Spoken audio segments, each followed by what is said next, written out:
এমত অবস্থায় level playing field কেমন দেখছেন? আর এই লেভেল প্লেইং ফিল্ডে নাই, এটা হলো বিএনপি ফিল্ড।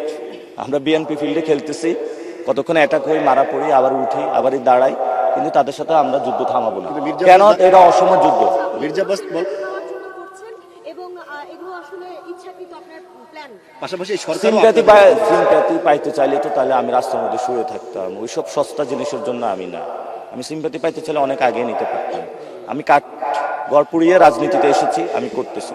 উনি সাহস থাকলে, আমি এখনো বলব, উনি কালকে বলুক, যে কালকে জনগণের সামনে আইসা অঙ্গীকার করুক যে আমি মির্জা আব্বাস আজকে থেকে চাঁদাবাজি ছেড়ে দিলাম, আমি মির্জা আব্বাস আজকে থেকে সন্ত্রাসী কার্যক্রম ছেড়ে দিলাম, আমি মির্জা আব্বাস দুর্নীতি ছেড়ে দিলাম, এবং আমি যে অপরাধ করেছি এটার জন্য পুরো বাংলাদেশের ক্ষমা প্রার্থী।